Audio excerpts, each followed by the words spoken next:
Assalamualaikum warahmatullahi wabarakatuh. Perkenalkan, saya Aulia Nafika Rahmanisa Betriati. Saya merupakan calon guru penggerak Angkatan 9 dari SMK Negeri 1 Tembilahan. Pada kesempatan kali ini saya akan melakukan wawancara pada kepala sekolah terkait materi pada modul 3.1 pengambilan keputusan berdasarkan nilai-nilai kebajikan. Selamat menyaksikan.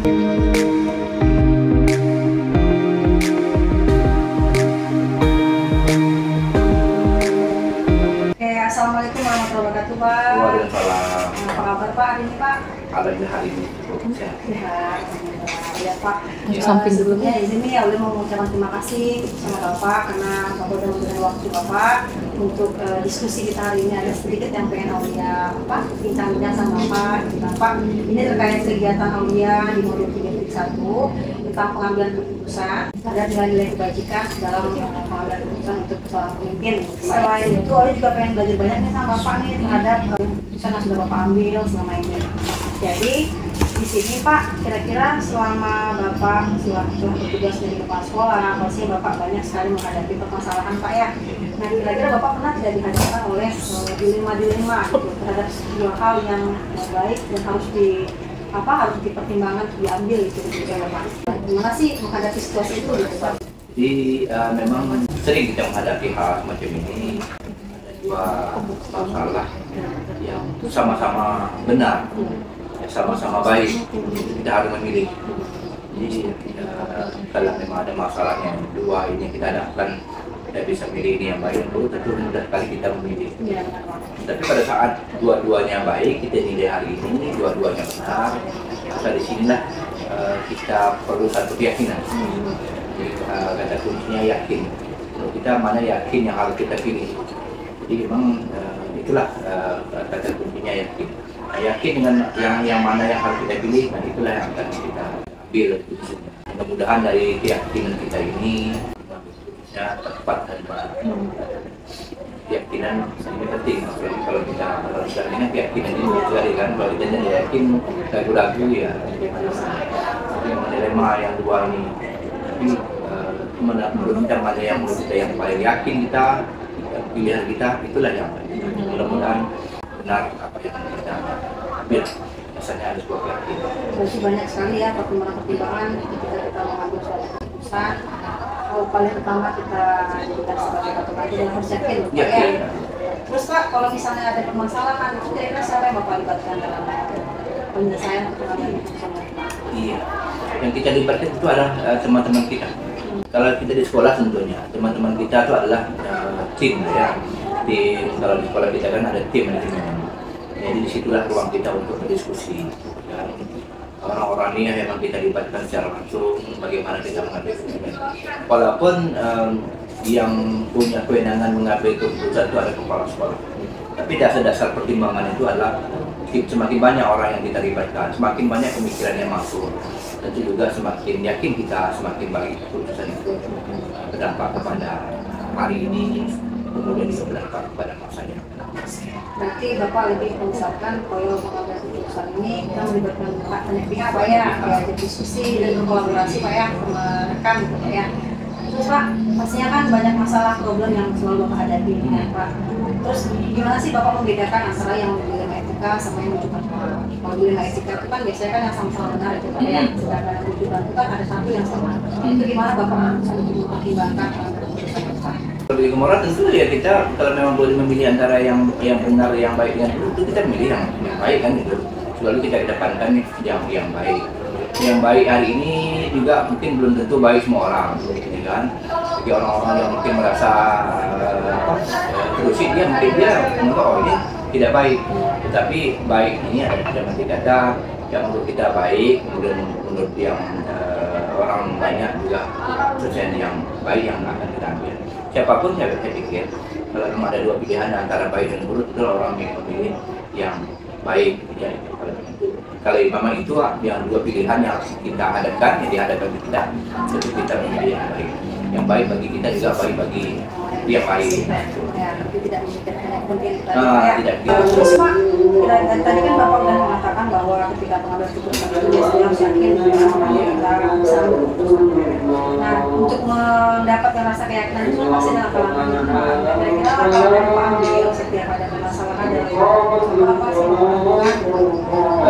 Kalau langkah-langkahnya tentu kita juga berdasarkan fakta-fakta data dengan dari fakta data ini yang akan kita ramu. Biasanya kalau kita mengambil keputusan berdasarkan fakta dan data, biasanya bisa dibantah.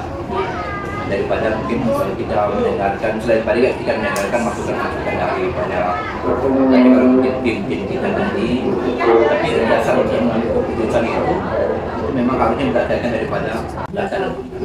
Hari ini dia untuk membuat unsur perencanaan sebuah sekolah itu memang perencanaan berbasis data.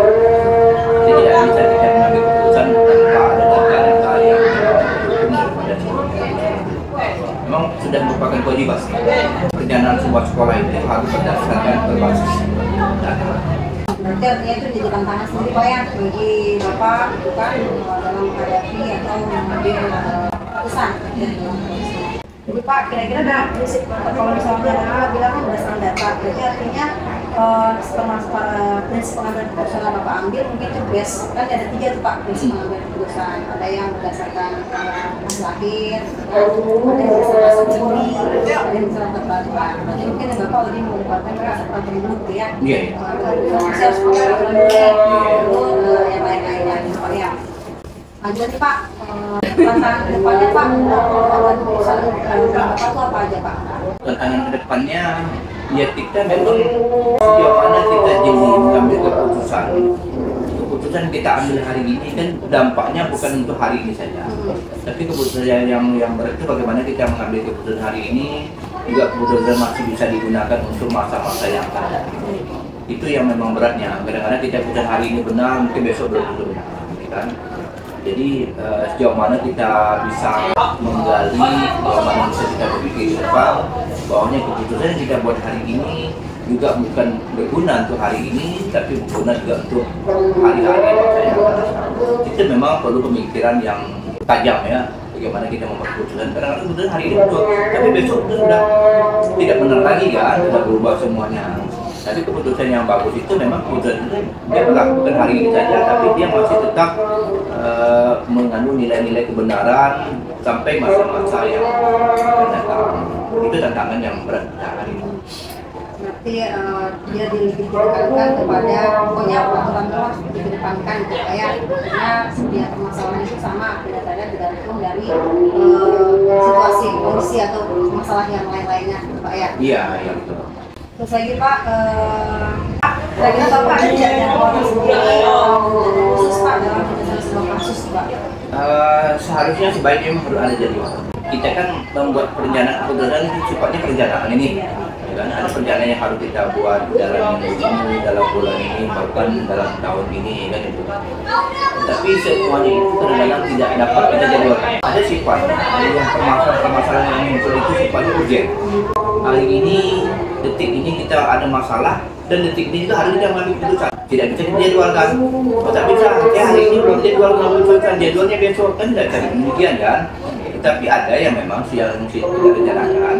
Sebagusnya memang kalau kita ingin lebih tertib lagi mengambil keputusan sifatnya terjadwal, ada schedule-nya, ada perencanaan yang sifatnya harian, ada yang minggunya, ada bulan dan tahunnya. Tiga itu. Namun dalam kenyataan tidak bisa juga demikian. Ada yang sifatnya permasalahan itu kadang-kadang dia datang itu tanpa dia mengasih tahu. Besok saya ada masalah tidak begitu, tapi kadang-kadang dia seketika. Dan seketika itu juga kita harus mengambil keputusan. Contoh kan saya menyampaikan seorang pilot itu dia mengambil keputusan dalam hitungan detik. Kalau pesawat menjatuh tak mungkin berpikirlah besoklah baru kita ambil keputusan, tak mungkin kan. Detik ini juga harus mengambil keputusan yang cepat dan harus cepat. Nah, disitulah kadang-kadang memang perlu ada satu kadang-kadang mungkin keyakinan, perlu pengalaman kita, kadang-kadang pengalaman kita inilah yang akan membesarkan kita, merasakan kita belajar dari pengalaman biasanya kalau begini, jatuhnya begini, kita harus begini. Berarti artinya dalam pengambilan keputusan itu memang memang harus rencana, tetapi kalau harus dibutuhkan dalam waktu cepat ya harus cepat ya, tidak bisa ditunda. Tunda, masalahnya kalau sifatnya urgent, ya tak mungkin. Tidak ada tunda kan. Jadi terakhir Pak, dari semua yang kita sampaikan, kira-kira pembelajaran apa sih yang dapat diambil dari setiap keputusan ini Pak? Memang setiap pengambilan keputusan itu memang punya tantangan ya. Kita khawatir pada saat kita mengambil keputusan ini apakah yang tepat atau tidak, ini kan tepat atau tidak. Kemudian keputusan ini kadang-kadang tidak semuanya diterima oleh banyak orang. Biasanya keputusan ada pro dan kontra. Ini kadang-kadang. Kemudian keputusan ini juga kadang-kadang dia berdampak kepada konsekuensinya. Hari ini mungkin benar menurut kita, tapi kita belum benar ini. Nah, ini yang berat kita ini. Syukur-syukur kalau memang kita sudah hari ini semuanya kadang-kadang mungkin pro dengan keputusan itu, menerima keputusan itu, juga kedepannya nanti juga mungkin masih relevan keputusan itu, kita bahas seperti itu. Tapi dilema jadilah waktu keputusan kita ambil ini ada yang pro dan kontra. Kita punya dilema bagaimana kita meyakinkan teman-teman yang masih kontra tadi, bagaimana kita meyakinkan jika kita dapat merangkul mereka juga bisa menerima keputusan yang kita ambil. Jadi memang keputusan ini selain buat saya, ya harus kita pikirkan juga orang yang namanya Pak ya. Memang tidak mungkin kita mengambil keputusan sekali saja. Ini banknya kita mengambil ya. Terima kasih sekali Pak ya. Nah, hari ini saya sudah mendapatkan banyak dari Bapak tentang pengambilan keputusan yang nantinya mungkin akan saya ada di depannya gitu Pak. Mungkin biasa-biasanya kan menghadapi pengambilan keputusannya hanya dari kelas ya, dari pengalaman Bapak bisa dapat banyak pembelajaran yang mungkin nantinya pasti penting. Terima kasih sekali Pak ya. Assalamualaikum Pak. Assalamualaikum warahmatullahi wabarakatuh.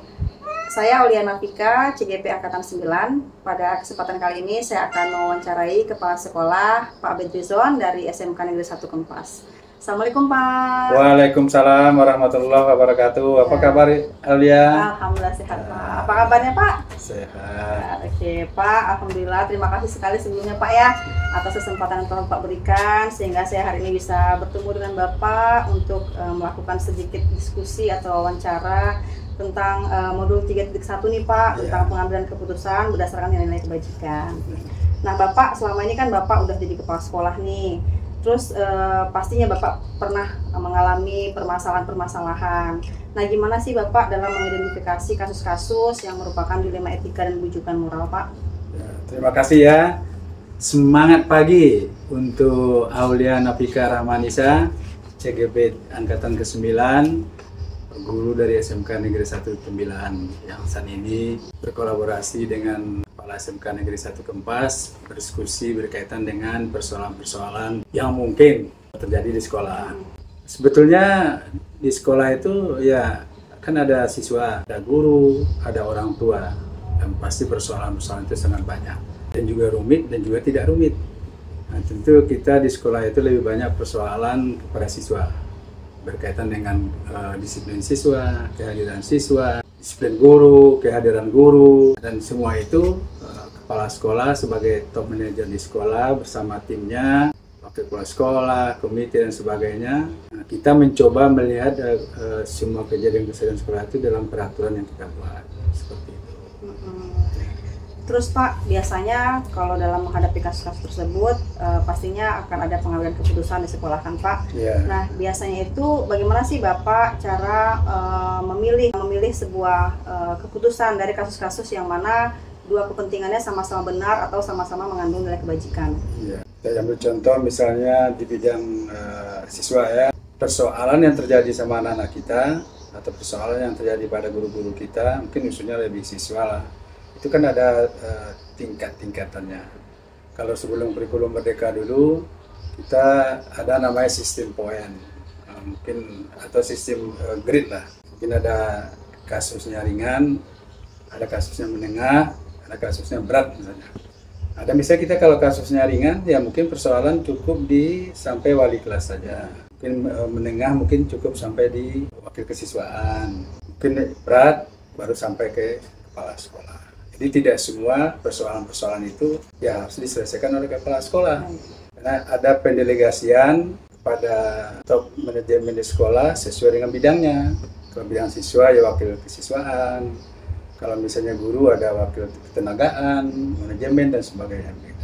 Jadi kalau permasalahan itu tergantung levelnya Pak ya. Kalau misalnya level masih sedang, mungkin di wali kelas dulu Pak ya. Nanti kalau sudah agak berat, baru ke wakil kesiswaan, barulah ke kepala sekolah gitu Pak ya. Ya terus Pak, kira-kira langkah-langkah yang diambil atau prosedur yang biasa Bapak lakukan dalam pengambilan keputusan itu seperti apa aja Pak? Ya seperti tadi, yang penting di sekolah kita kan punya manajemen. Misalnya di bidang sapras ya wakil kepala sekolah bidang sapras, guru dari ketenagaan, ada dari manajemen, ada dari kurikulum, siswa juga begitu. Kemudian ada orang tua, kita punya komite gitu kan. Jadi semua persoalan-persoalan itu masing-masing sudah ada langkah-langkah yang dibuat SOP-nya oleh masing-masing tersebut dan itu menjadi keputusan kita bersama. Berarti pengambilan keputusannya tentunya berdasarkan peraturan Pak ya? Peraturannya bagaimana, jadi diikuti prosedurnya supaya terarah gitu Pak ya? Terus Pak, kira-kira hal apa saja sih Pak yang selama ini Bapak anggap efektif dalam pengambilan keputusan pada kasus dilema etika? Sebetulnya ini sebuah dilema ya. Kalau di sekolah misalnya SMK 1 Kempas, jurusan favorit itu teknik sepeda motor, ada PKJ. Itu biasanya itu rentan itu. Ada orang tua nitipnya mungkin pakai sesuatu. Nah ini sebuah problem bagi kita dan kita dari awal harus mengantisipasi supaya tidak terjadi hal seperti itu. Dan panitia atau gurunya juga jangan sampai tergoda dengan berkaitan dengan itu. Seperti itu menjadi tantangan juga Pak ya? Tantangan juga dalam menghadapi kasus dilema etika gitu Pak ya? Nanti dikira nanti wah ini kepala sekolahnya terima sogok nih, gurunya terima amplop. Kita masuk masukkan jurusan anak kita ke situ bayar sekian, dan itu harus diantisipasi dari awal. Selain itu Pak, ada tidak tantangan lain lagi Pak dalam pengambilan keputusan pada kasus-kasus dilema etika Pak? Ada, misalnya ada beberapa siswa Bapak dulu di kelas 12, dia ketika berangkat PKL, ada kita menemukan beberapa siswa itu dia nggak mau sekolah lagi. Nah, dia nggak mau sekolah lagi ya dengan alasan macam-macam. Ada satu siswa alasannya, saya tidak bisa sekolah lagi Pak. Kenapa nggak bisa sekolah lagi? Nah, jadi setelah kita selidiki kenapa tidak mau, ternyata orang tuanya berpisah. Kemudian bapaknya menikah lagi, ibunya menikah lagi. Saya punya adik satu dan saya harus bekerja membiayai adiknya. Pokoknya kamu sekolah aja. Tidak Pak, nggak bisa. Kamu datang aja ujian. Nah, dia baru termenung. Kamu datang saya ujian. Nanti kamu harus lulus, harus punya ijazah dan jangan sampai tidak punya ijazah. Itu kan kita akan berhadapan dengan guru. Akhirnya Bapak dengan tim kumpulkan guru, Bapak Ibu guru, anak ini harus kita selamatkan. Dia harus memperoleh ijazah di sini. Persoalan nilai diikhlaskan saja. Akhirnya Bapak Ibu guru mau. Berarti ya berat juga tuh Pak ya. Karena artinya kita memikirkan kepentingan anak. Iya, gitu karena kita di sekolah itu kan yang paling utama yang kita pikirkan adalah siswa kita. Jangan gara-gara dia 2,5 tahun dari sekolah, gara-gara 3 bulan dia tidak bisa menamatkan, itu akan menjadi ingatan dia ketika dia di luar jumpa kita. Tapi ketika kita selamatkan seperti itu, dia selalu ya dalam tanda kutip memuja bahwasanya guru-guru di sekolah itu luar biasa menyelamatkan saya. Berarti pengambilan keputusannya lebih harus mengedepankan pihak pada murid gitu Pak ya. Walaupun aturannya itu ya bisalah dikondisikan kalau memang harus gitu Pak ya. Ya aturan itu kan sepanjang kita tidak memanipulatif aturan. Terus Pak, kira-kira ada tidak jadwal tertentu dalam penyelesaian sebuah kasus tuh kalau misal ada problem di sekolah Bapak gitu? Kalau di sekolah kita tidak memastikan jadwalnya. Tapi itu semua tergantung kasus. Misalnya kalau kasusnya dianggap ini bisa diselesaikan hari ini, ya kita selesaikan. Ternyata Pak guru itu ternyata beberapa kali dia terlambat, guru itu juga begitu. Oke, dipanggil segera. Kita selesaikan hari ini. Kita tidak perlu, kalau begitu tolong ya gurunya dipanggil setiap hari Rabu, setiap hari Kamis tidak. Kemudian ada juga persoalan itu, Pak kayaknya kasus ini harus memanggil ketua komite ini. Oke, berarti ketua komite dihubungi kapan dia bisa? Katanya hari besok Pak. Nah ya jadwalnya seperti itu. Karena persoalan-persoalan di sekolah itu tak bisa kita jadwalkan harus setiap hari atau 2 hari sekali Ada gitu Pak atau ya. seminggu sekali begitu. Berarti artinya kalau untuk penyelesaiannya tergantung permasalahannya. Iya. Kalau harus urgent ya sekarang gitu Pak ya. Iya. Kalau bisa nanti biar diatur untuk nantinya gitu Pak ya. Terus Pak, kira-kira untuk penyelesaian atau pengambilan keputusan itu biasanya siapa saja sih Pak yang membantu Bapak atau yang terlibat dalam pengambilan keputusan? Ya, misalnya berkaitan dengan kita kembali lagi ke siswa, karena lebih banyak siswa. Kalau siswa seperti tadi, kalau levelnya masih bisa wali kelas ya wali kelas saja. Tapi kalau dia sudah tingkat sampai ke komite juga keputusan itu. Contohnya dulu pernah siswa di sekolah kita, dia di sekolah itu minum tua. Kemudian dia berkelahi sama guru. Kemudian berdasarkan poin dia harus dikeluarkan. Kemudian dibuatlah surat keluar. Karena memang poinnya udah memenuhi. Kemudian di WA-nya Bapak, isi WA-nya gini, Pak, saya tidak terima keputusan ini diberikan kepada saya. Karena masih banyak lagi orang lain teman saya yang lebih parah daripada saya. Pak, beri saya kesempatan. Nah, sekarang dia sudah dijatuhi hukuman untuk dikeluarkan. Akhirnya apa langkah yang Bapak lakukan? Kita panggil komite.